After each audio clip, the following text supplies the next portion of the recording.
Hey, hello again, everybody. MGB back with you. We're talking about week 3 of the NFL season, some fantasy football advice for you. If you watched the last one, you know that my advice is pretty much right, but I'm going to go back over what I told you in week 2, showing my wins, my losses, my draws, real quickly before I get to week 3. All right. First, I told you to start Mike Sims Walker, 6 catches for 92 yards.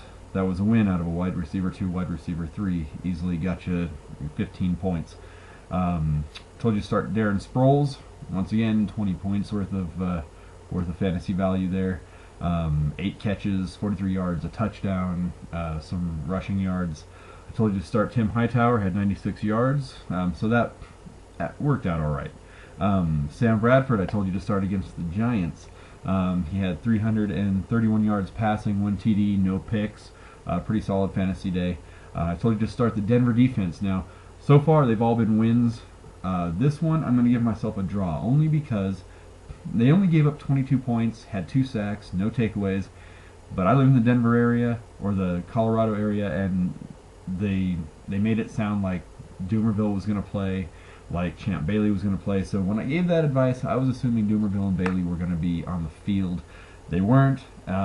Denver only gave up 22 points. I'm going to call it a draw because I didn't have all the information, all the correct information anyway. I told you to sit Cam Newton. Now Cam Newton had a lot of yards, but I did say he'd probably only throw 1 touchdown, probably up to 3 interceptions. That's exactly what he did. 1 touchdown, 3 interceptions. You got some decent points out of him, but because of the 3 picks and you're getting minus points, I'm going to call that one a draw also. No Sean Moreno. Again, Denver area made it sound like he was going to play. He didn't, so it's a good thing you sat him. Even if he had played, he wouldn't have gotten anything anyway. I told you to sit Ryan Matthews. Here's my first actual loss. Ryan Matthews pulled off a pretty solid day. I had one more loss. I told you to sit New Orleans defense only because I really thought it was going to be a shootout and they were going to be giving up a whole lot of points. They didn't give up a whole lot of points, only 13 to Chicago, which shocked me, seeing as how Chicago had a good output in week 1. Okay, moving on to week number 3. Look at this. I got my little list here once again. Bam. Oop, ripped that shit in half. Okay. Number 1, at quarterback this week, you're starting Kevin Kolb. A lot of people have him as a backup, which is real nice. I mean, if you have him as backup to like Tom Brady or Phillip Rivers, one of these guys is going to have a monster day. You always start your studs. I mean, you always have to start Brady or Rivers or whoever it is you happen to have. Rodgers, those guys. But Kevin Kolb is playing Seattle. I wouldn't be shocked at all to see 350 yards, 3 touchdowns, no interceptions from Kevin Kolb. So, I mean, he's a solid number 1. So, yeah, go ahead and start him. You're starting Mike Thomas of the Jaguars. They're playing Carolina, and again, Carolina's going to be and Jacksonville's going to be involved in a lot of scoring, not a whole lot of defense going on in those places. So I think Mike Thomas in a PPR league, he doesn't go for big receptions, but he gets a lot of them. I think he had 8 receptions in week 1, 6 receptions last week, something like that. So anyway, start yourself Mike Thomas in a PPR league especially. And next one is hard for me to really stomach that I'm telling you to start him because I've been one of his biggest critics to date and for the last 2 years. And I've been saying until he proves he can do something, don't think he's going to do something. And that's Beanie Wells of the Cardinals. Been pretty solid so far this year over 2 weeks, and now he's got the Seahawks. So I expect him to catch some passes from Cobb, run for maybe 80 to 100 yards, touchdown through the air, touchdown on the ground. Beanie Wells is going to be a solid play for you. Defense, San Diego. They're playing Kansas City, who without Jamal Charles now, it's just going to be disgusting.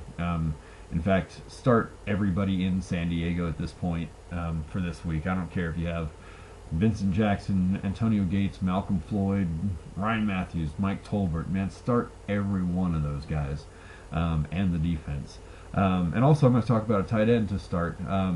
Fred Davis of the Washington Redskins. Man, he's been really solid so far for the year. 11 receptions, 180 yards, a touchdown or two. Been really good over there for Rex Grossman to dump it off to. Averaging 16, 17 points, something like that of fantasy points per game. A real good production out of tight end. So start yourself some Fred Davis against Dallas.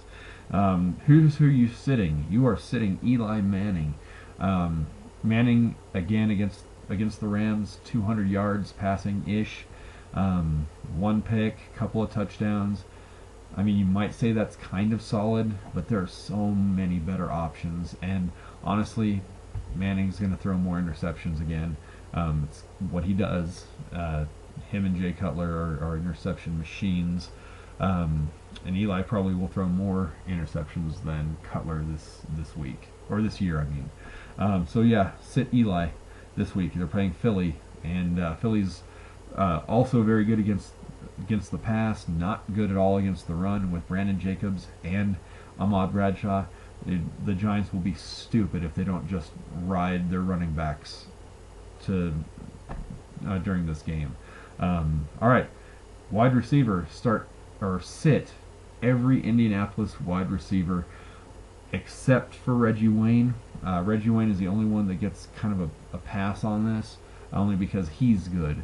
But I wouldn't start him as your number one. Maybe if you have of course you have a number two spot, so maybe a questionable number two, but maybe number three also if you have a third spot.